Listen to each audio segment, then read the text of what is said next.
And Mr. Joe Cross, the filmmaker of the movie Fat, Sick, and Nearly Dead, was my total inspiration. So, Joe, welcome. How are you? Hi, Coco. It's lovely to be here on the show, and fantastic. And what an introduction. Thank you very much for that. And the answer to your question is, I'm doing great. I'm doing really, really well. Thank you for asking.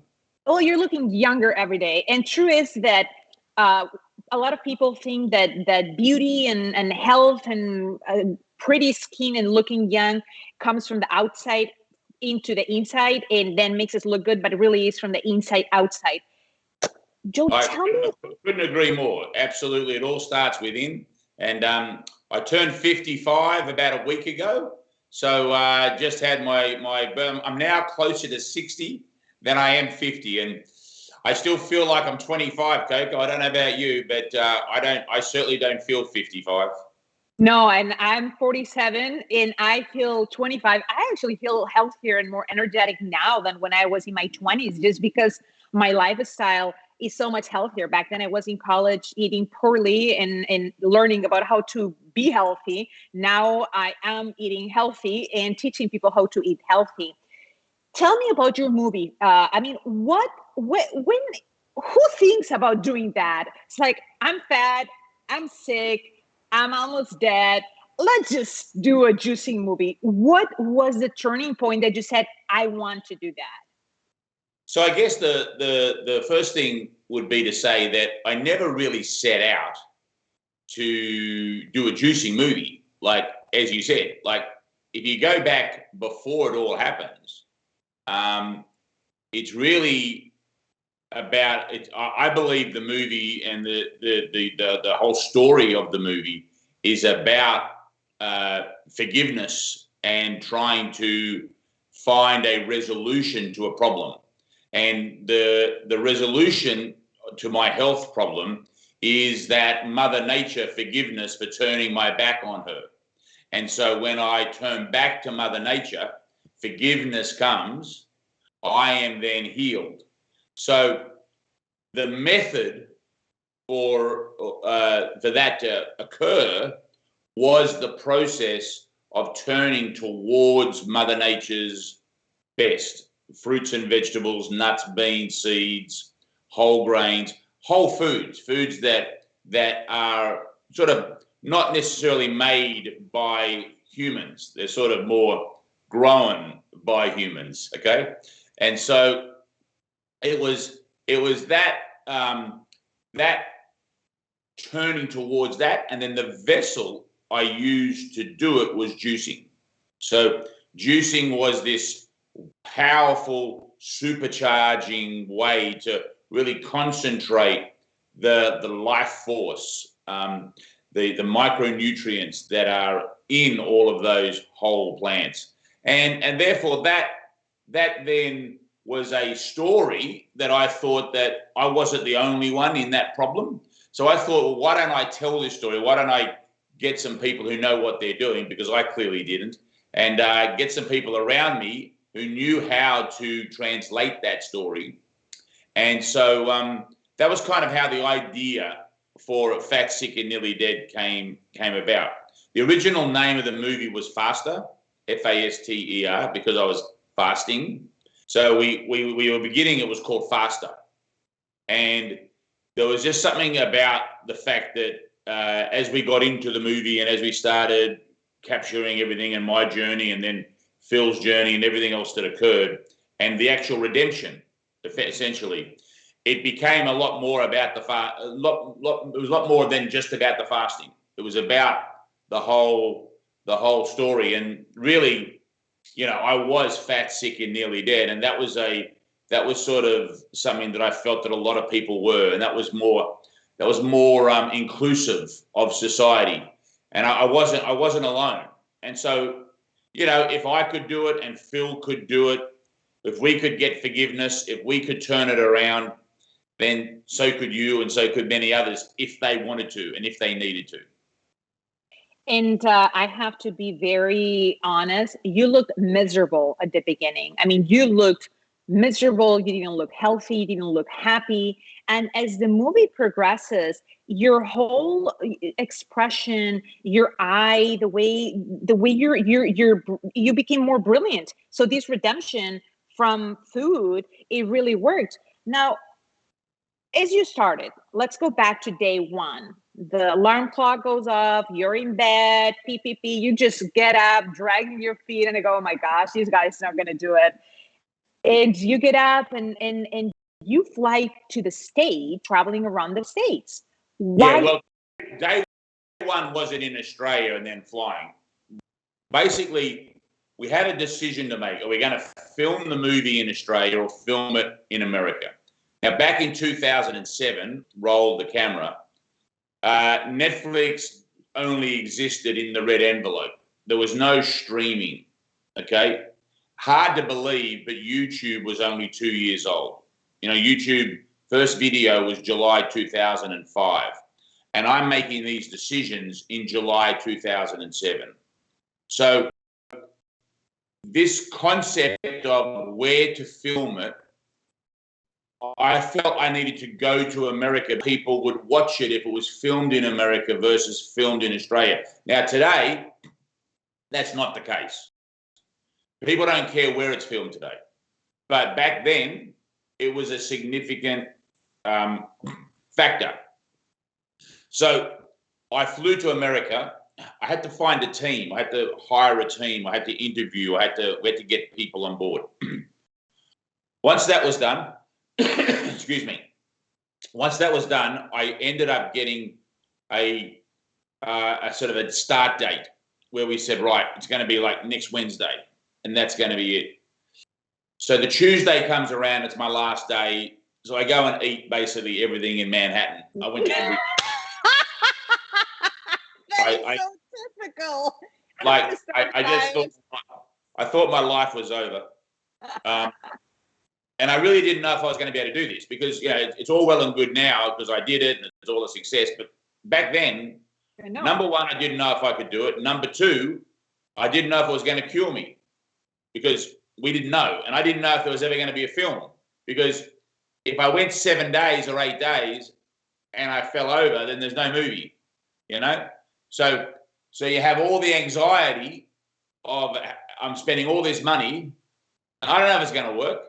So not only are you sick and taking pills every day that you know that if you don't change this, it's going to really shorten your lifespan, you're also doubling down by investing a whole bunch of your own money to do something that you have never done before that you don't know is going to work. So there's all those factors that are coming into play before you even roll the first frame of the film. And so you roll the first frame, you are in bed. No. The very first morning was a 7 a.m. call. So call time in film means everyone gets together 7 a.m. And they all met outside my hotel where I was staying in New York City on the west side in the meatpacking district. And we got in a van and we drove out to Flemington, New Jersey to see Dr. Joel Fuhrman. And we go out there to do the tests, to do the weigh-in, to do all of the conversation with the doctor because it's the morning of day one. So now, had I known a bit more about filming and making movies, I would have done all of that the week before. I would have gone and done all of the tests, all of the conversations while I was still eating. And I would have shown more of me eating that last night. I would have taken you with me for the last night of all the food, okay? But I didn't know. And so the person at the time who was running my film crew said, oh, no, we'll start all that on day one. It'll be nice to start at day one. It turned out okay, but it meant I had to do animation to sort of show a little bit of my life before as opposed to just filming. So it was more expensive to make that decision as opposed to follow me for a week before. But that's okay.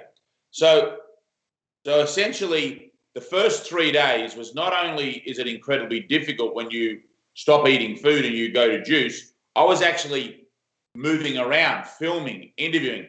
That was the crazy part. What I should have done is done all of that before, and then the first 3 or 4 days, I should have just laid in bed. I should have just done nothing.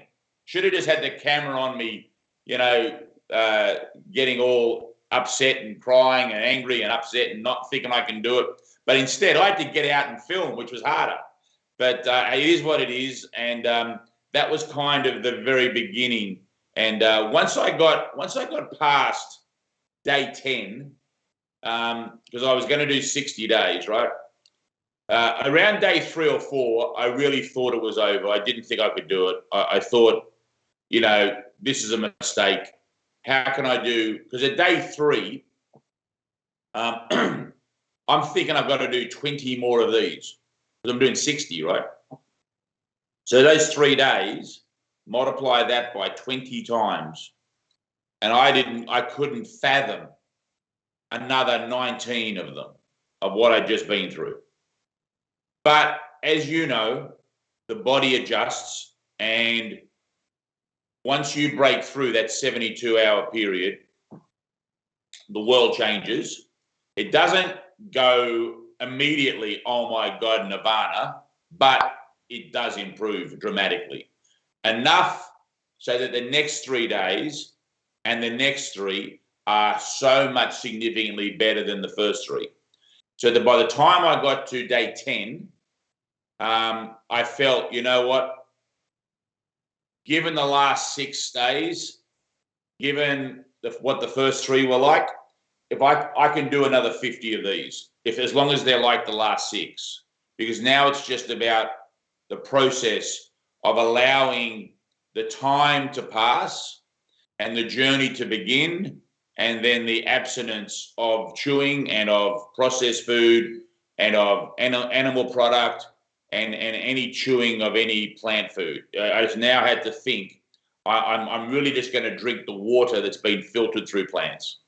And so the mindset switched in, and by the time I got to the end of the journey, like in the 50s, I'll be honest with you, Coco, if I wasn't making a movie, I probably would have gone longer.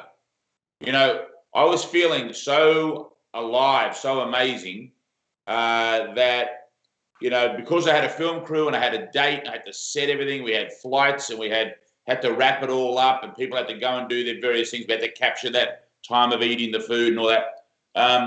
I stopped on the morning of day 61, but had I not had a film crew, I think I would have gone even maybe 100 days. I was feeling that incredible.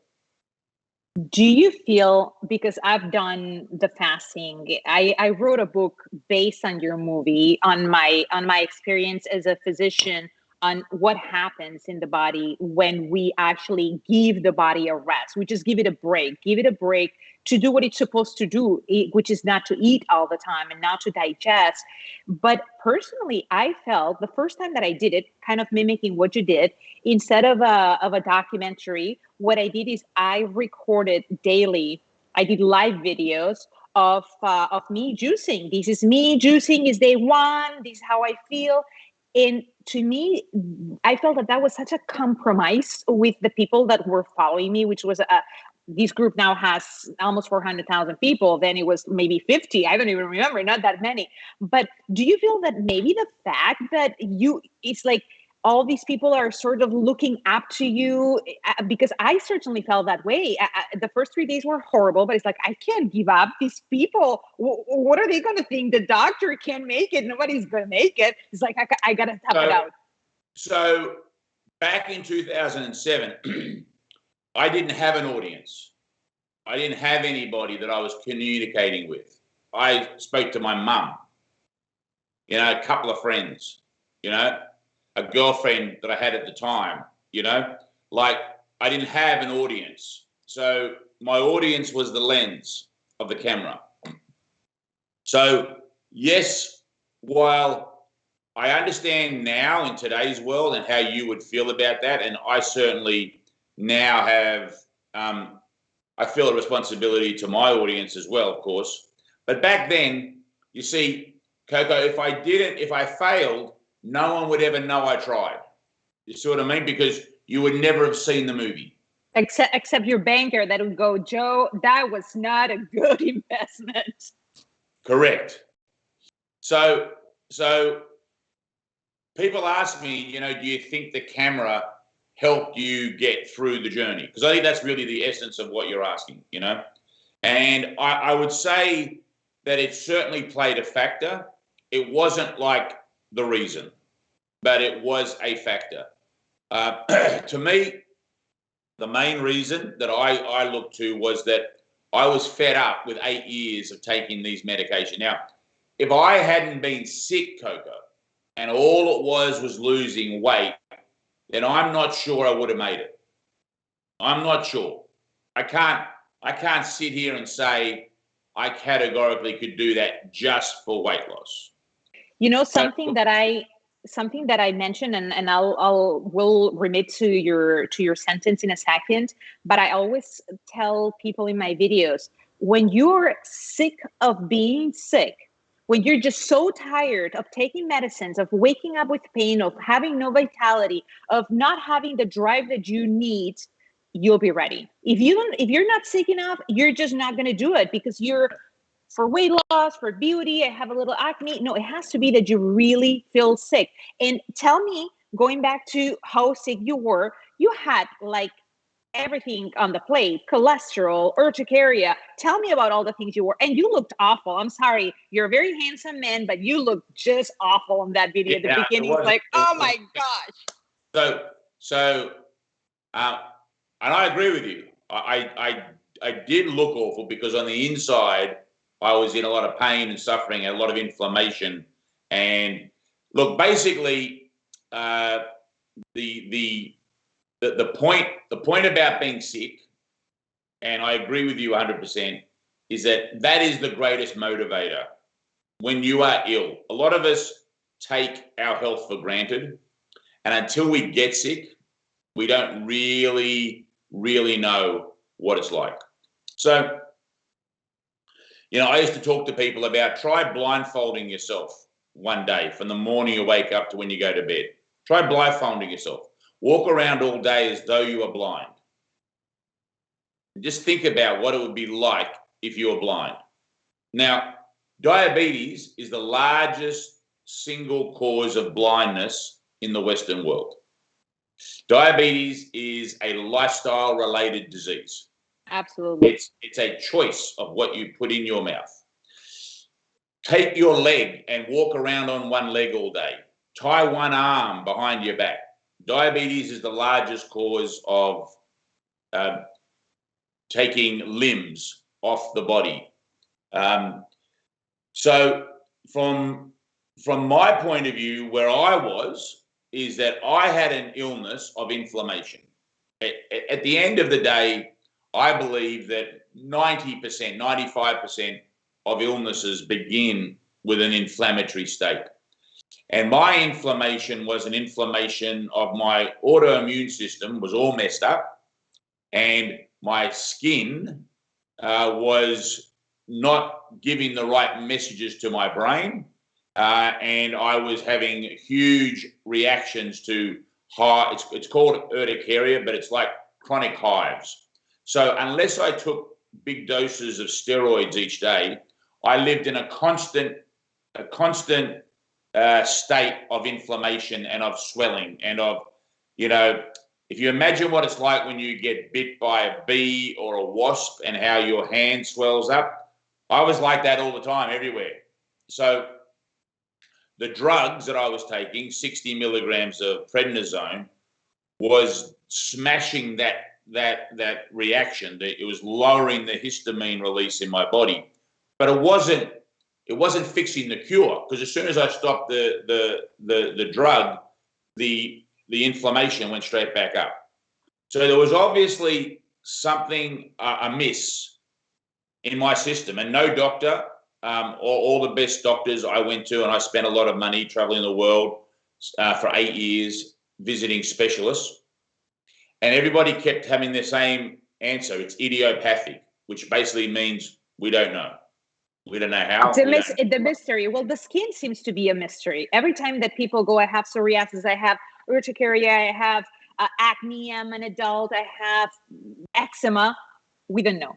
It's a mystery. But really, a saying that I have in Spanish is, no existe condición sin inflamación. It kind of rhymes. It basically says what you said. No condition exists under if there isn't an inflammatory cause. There is inflammation, whether it's a cancer, diabetes. If you cure the inflammation, in fact, I've been saying this for a decade. I recently interviewed Dr. Robert Lastic, which I also love.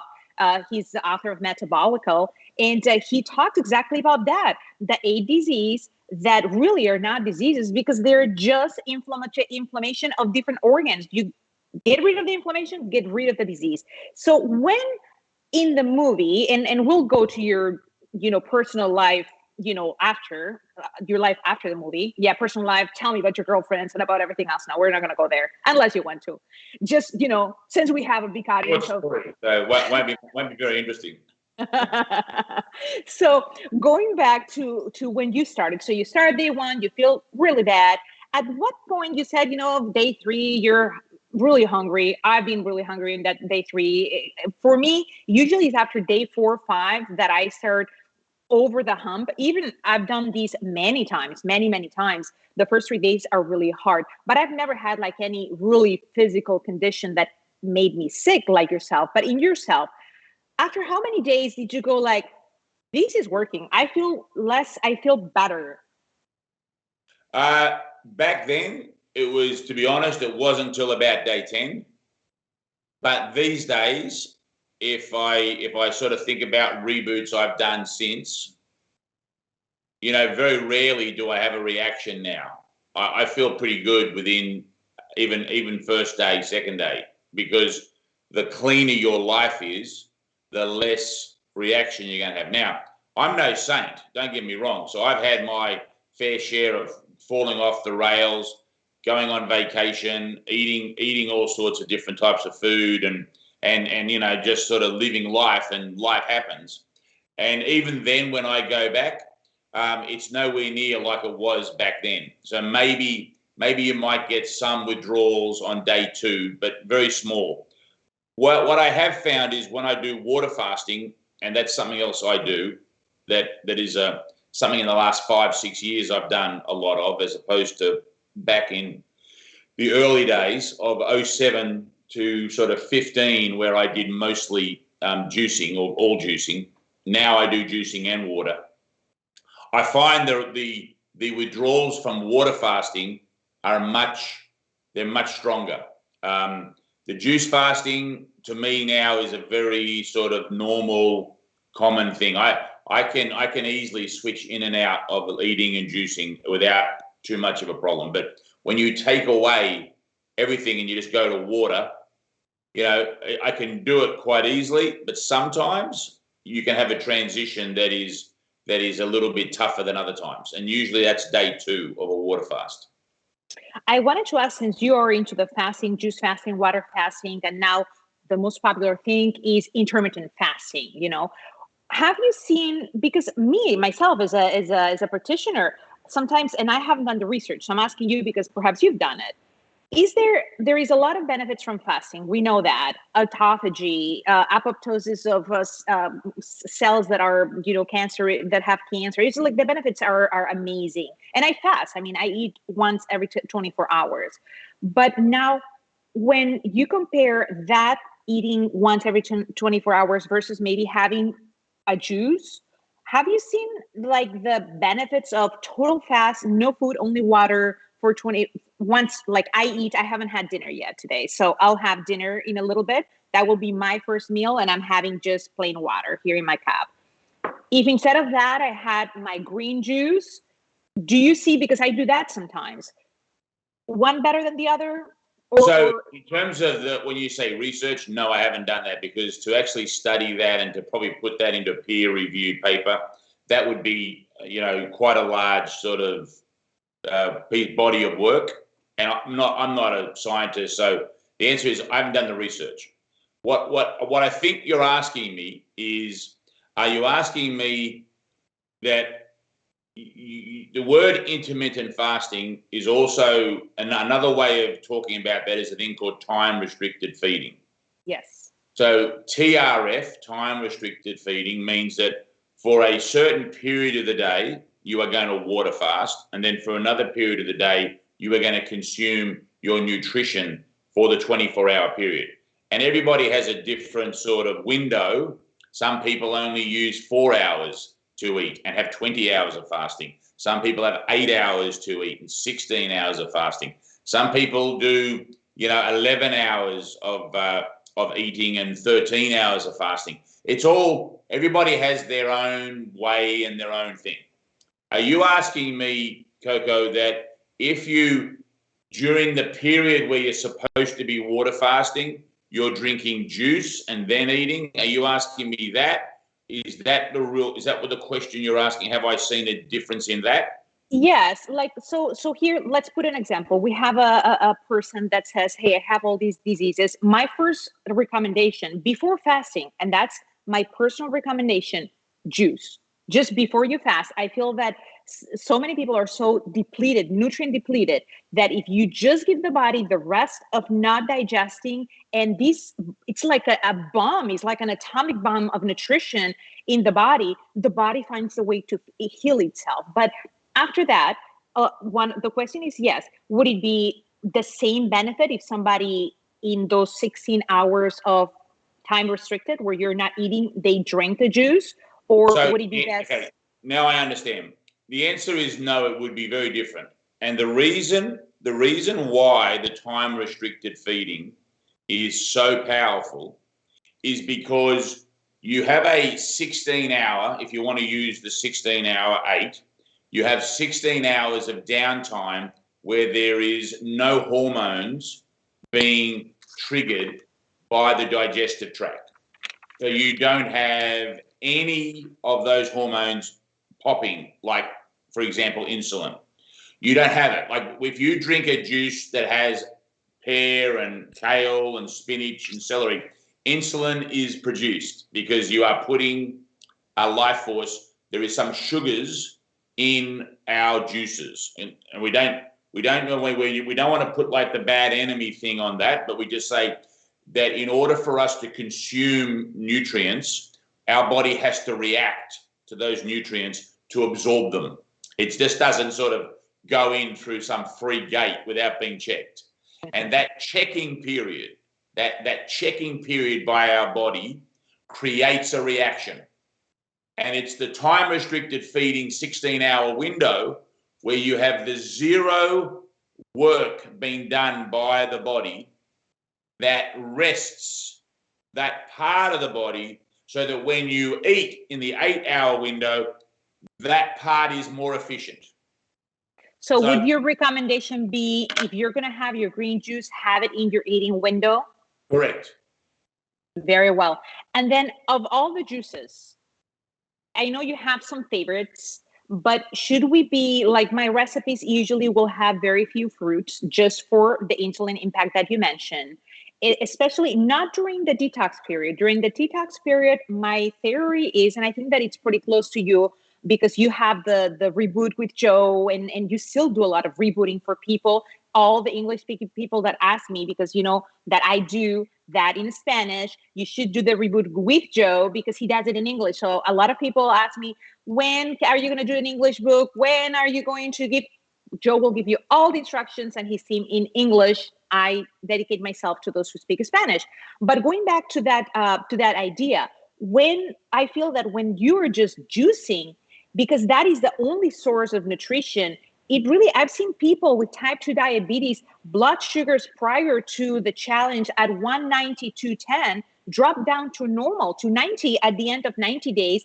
And people, I just received a video because people will make me these testimonial videos that we put in the stories, just saying, hey, I was taking insulin and I was taking metformin. My sugar was getting so low that I called my doctor and said, well, lower the dose. Well, it was getting so low that finally said, don't take it. Ended 21 days off metformin, off insulin, and her life has been reset. So do you feel that it's for the same reason? Some of those people are juicing fruits. They are not just juicing vegetables, believe it or not. So there's a guy in Australia who's had about either 6,000 or 7,000 people go through his juicing program of 30 days. And he does it specifically to get them off diabetes. And he can do it in 30 days, like you just said. So there's definitely something here when we talk about I think that the best way I would describe it is this, is that it comes down to consuming fruits, vegetables, nuts, beans, seeds, and whole grains. This is the foundation for what we need to consume. Within that foundation of that category of foods, you have your macros, you have your protein, your carbohydrates, and your fats. You also have your micros. And this balance of macro and micronutrient is absolutely mission critical to a long, healthy, and happy life. When we go into a juice fast, we are effectively dropping two of those major macros in a big way. We're dropping the protein and we're dropping the fat. And we're essentially only having carb. Now we're not having a lot of carb, but that's the one we're having the most of. Okay? But we are absolutely supercharging and really turning the volume up on our micro. So the way I think about it, Coco, is this, is that if you lead the perfect life where you have the perfect amount of protein, of carbohydrate, of fat, of balance this, balance that, if your life is perfect and you live this perfect life for many, many months, a year, 2 years, 5 years, and you said to me, Joe, should I do a reboot or a juice fast? I'm going to say absolutely not, Coco. There's no benefit for you to do a fast because you are living and exemplifying the perfect existence for nutrition. You don't need to change anything. You don't need to readjust anything. You don't need to work on anything. Perfect. Stay as you are. You know, they talk about positive reinforcement. You just made me feel so good because you said that I am. I know I'm not, but just that made me feel good. Go on. I just feel great. Just put me like a few levels up. But the question is, well, now I'm going to bring you down because we all know that none of us are perfect. Oh. And we all fall off the rails. Some of us only fall a little bit and it can get back on. Others fall a lot. And that's a personal thing. That depends on what's going on in their life. There could be a family crisis.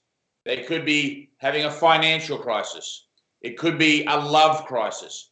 Who knows what crisis it is? But when those crises come, not all of us, but many of us let our health go. They let our nutrition go. It becomes something that's back of mind. So, in order to rebalance this, what tends to happen in those crises, Coco, is that the macros stay high. People can get fat, they can get carbs, they can get protein from any processed food, okay? You go and eat ice cream, you're going to get the macros of carbohydrates and fat. You go and eat fast food, you're going to get some protein at a fast food chicken place. But you're going to get it wrapped in certain oils and sugars and breads and fried, and you're going to get the macros. What's going to be falling off the wagon is the micros. It's the micronutrients that suffer during our crises.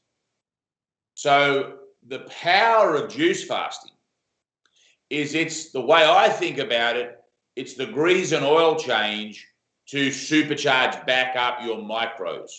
It's the way you restore those vitamins, the minerals, all of these tens of thousands of phytochemicals that are only found in plants that you can't get. Sure, some formulations of which you do, you can get great benefits, but there are so many out there that are only found in plants. And the only way and as I always say, you cannot supplement your life out of being sick. You're sick. You can get every supplement that I created in the last 20 years, every one of them. You need to change your lifestyle. Period. There is no way around it. So I agree. So there's so much to the natural life in terms of consuming that food that, you know, that's the power of it. So to me, does everybody need to reboot or do a fast with juicing? No, not everybody, but a lot do. And when a lot do, the results are off the charts for them on a personal level. Now, people say, Joe, how long should you fast for? Well, that depends on how far you've fallen.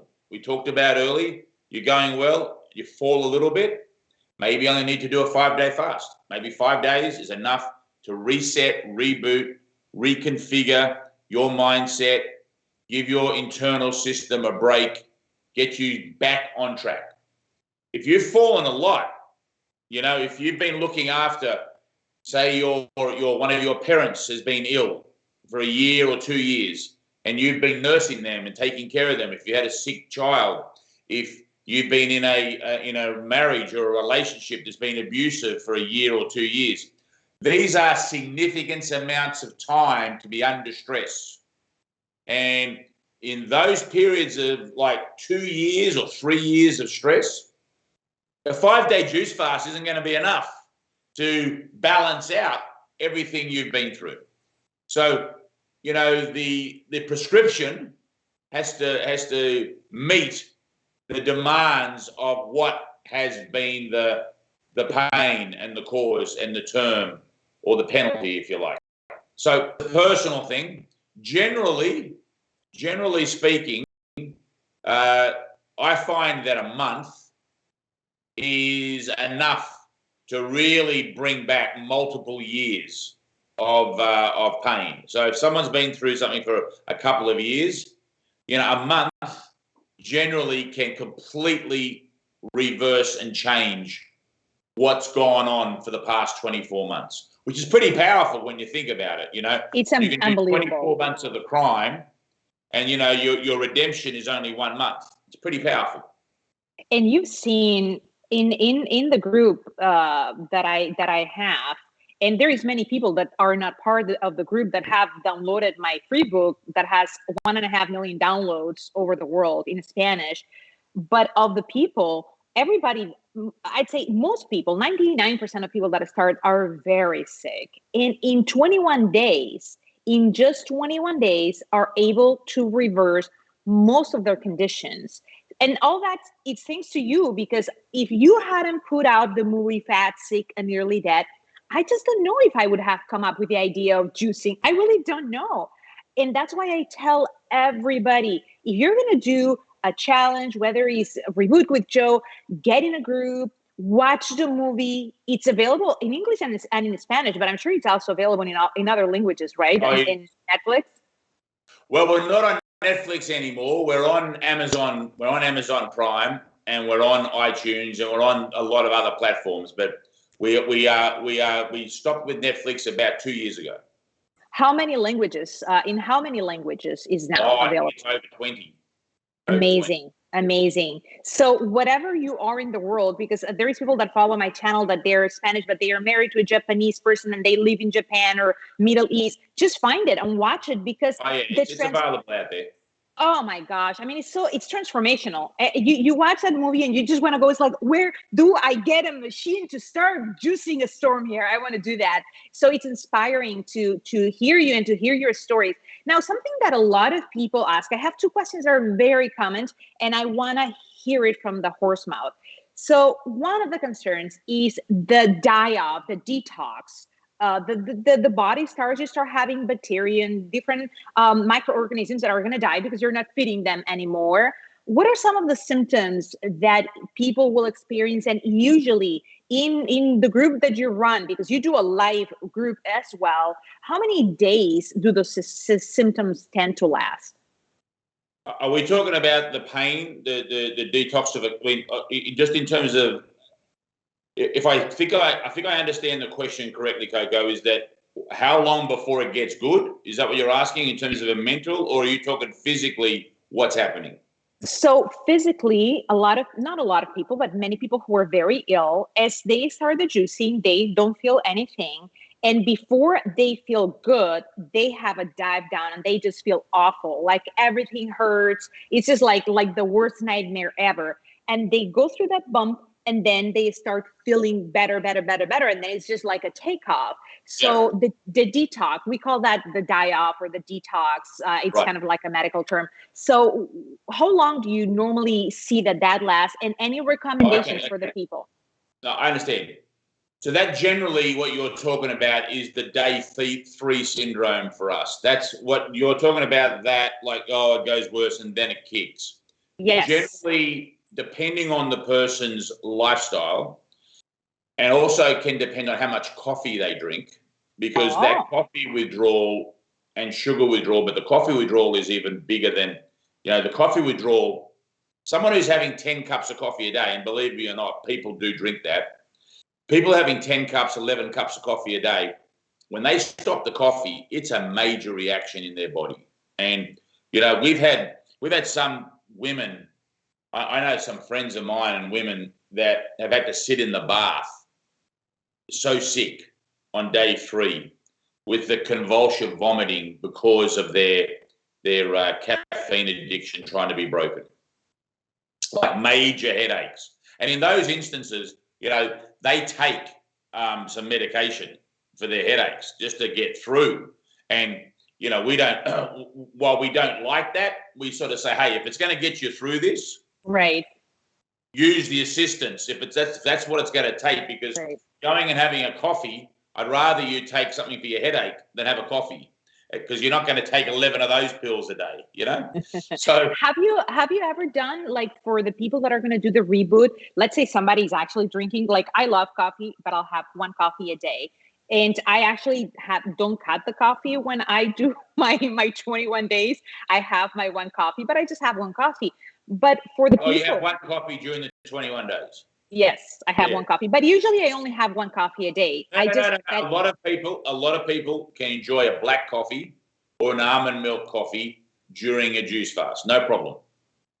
So I do that, but I see what you're saying. So have you ever, like, for the people that are watching, if somebody says, I am that lady that has 10 coffees a day, have you ever done like a prepping, like before they start, go down from 10 to 5? So Coco, our guided reboot program at Reboot with Joe is a 15-day program, which the first 5 days is eating. Because we actually believe that in order to prepare for a juice fast, we need to up the intake of fiber into our body so that we can clear our pathway for our bowel. What I did back in 2007 by going out and eating all those burgers and ice cream and milkshakes and chocolates and beers and everything that I had the night before, it's probably the worst thing, and it made it worse for me for the next few days. Had I gone out and eaten a whole bunch of carrots and a whole bunch of celery, that would have cleared out my bowels a lot quicker, and I would have had a smoother and a far less traumatic entry into my existence of my reboot back then. So we've learned a lot, or I've learned a lot, and the idea of taking some time to prepare, use that 5 days to really introduce some juices, take 1 meal out, add this, add that, deduct that, so that by the time you get to the day 6, it's not such a shock. And we find by doing this, we make that transition and that ability for success for the next 10 days is so much higher. So absolutely, preparation is key.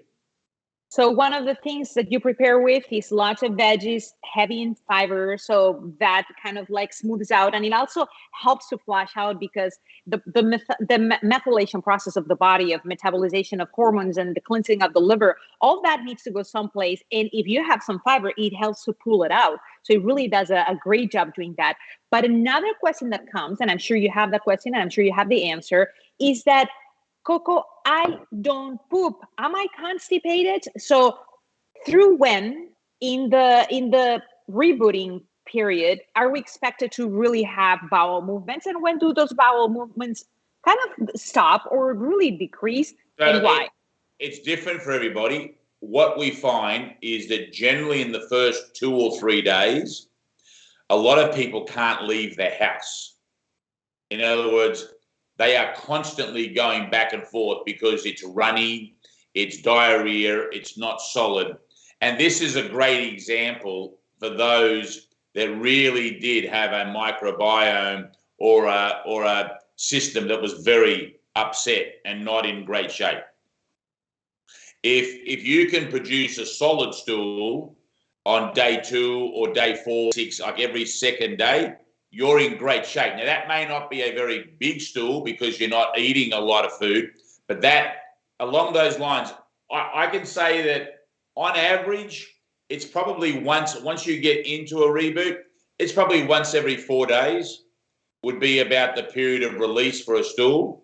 But there's a lot of urination, like number 1, all day, because you're drinking so much liquid, right? And it is relative to what you ate before and what your preparation was like. So that's why it's a difficult thing to say one glove fits all.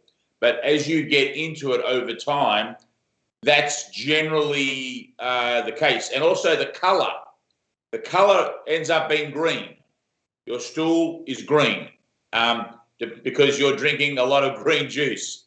And the coloring does significantly change. That's something that a lot of people talk about as well. I mean, a lot of people don't like talking about number 2s and number 1. I have no problem with it because Joe, you're talking to the poop queen. I love the poop talk just because we all do it. Yeah, but I have no, exactly. But I know that when that's going on in my rebooting or fasting, now on water fasting, it's less. Right. But on juice fasting, it's certainly more. So we know that color may change, going to the bathroom every 3-4 days. Now tell me, when you do these reboots that they're guided, describe those for those that speak English, that want to do a reboot. I have thousands of people that want to do it in English, and I don't do it in English. So tell me, how do they reach you and how do they do it, and explain to me the process. All right, so they go to rebootwithjoe.com and we have our program. And basically what happens is a nutritionist takes you through this 15-day program, and you get to talk to nutritionists. There's lots of questions. It's like a whole digital program. And essentially it's 5 days of eating and juicing, and then we go into the juicing mode after that. Basically, you are in a group, in a team. You know, there's sort of a partnership, accountability, group talks, and individual talks with the nutritionist to sort of cater for your focus, and that's basically how that program has come to life. We should talk to you about doing it in Spanish because we're only doing it in English right now. I know that the Spanish community has really taken to the movie Fat, Sick, and Nearly Dead. Whenever I travel across America, the Hispanic community have been such great supporters, and they're amazing people. And I love talking to them, and I love their food. But I know in the movie you were very upset that one time that they were the crew eating enchiladas and you're in the car and it's like, yeah, this is the worst time I eat. I love this food. Yeah, tell me about it. So anyway, look, so I think that's probably the best way is to go to rebootwithjoe.com and check it out there. Well, next time you are touring in the United States, I volunteer to tour with you and to help in every way that I can. You are an inspiration for me and for millions of men and women in the world that are sick. And my message, I have several messages, but one of them is be real, not ideal, which means, you know, at times we are going to be real and we're going to have a drink or we're going to have that dessert that we know it's unhealthy, but that's being human. And then the other one is that we can say no to any medical sentence. So you were sentenced with a lot of conditions, cardiovascular issues, pre-diabetes, a skin condition. You cured it all. You have probably thousands of examples of people that cure themselves. So do I. So what would be the wrapping up words that you can give to my audience besides that I want everyone to follow you? Okay, well, that's very kind. Thank you, Coco. So look, I think that for me, you know, when I look out there at people and I see people that are in and I see people I see people that are hurting. I see people that are essentially, unhappy because of their own lifestyle predicament. What I see two relationships that are broken. Now, it's not always both of these relationships. It can be just one, not the other. But generally speaking, the people that are doing it the toughest, the most when it comes to their health, the ones that have got the most meds, the ones that are overweight the most, they generally have these two relationships in their life that are broken. The relationship with themselves, in terms of loving themselves, and the relationship with plants, in terms of loving Mother Nature and loving plants. And understanding the healing power that by exercising love in both of those areas, so respect for oneself and respect for Mother Nature, just how a mindset change can occur by waking up in the morning and coming down and honoring yourself by honoring celery and cucumber and ginger and lemon, and being part of that process where that's something that's live is going into you, that's live, and that's an act of love to oneself. Coming down when you are really sick and overweight and on medication and putting some white bread into the toaster, putting margarine or butter on it, putting peanut butter on top of it, putting jelly on top of that, putting cheese on top of that, and then eating that sandwich or breakfast or whatever it is. It's not really an act of self-love. It's not really an act of love for the Mother Nature and the planet. So through those small actions, I find and I see that the people who are hurting the most have those two relationships to work on. If they can work on those two, if they can rebuild and re-strengthen those two relationships, it is dramatic how much their life can change. And that's where a reboot comes in to honoring oneself and honoring Mother Nature. Well, Joe, I am your biggest fan, and I am not egotistical. I am your biggest fan. That's a fact. I juice since I saw your movie. I juice through my pregnancy. My two little ones, I have 4 kids. The 2 last ones, they juice with me while I was pregnant.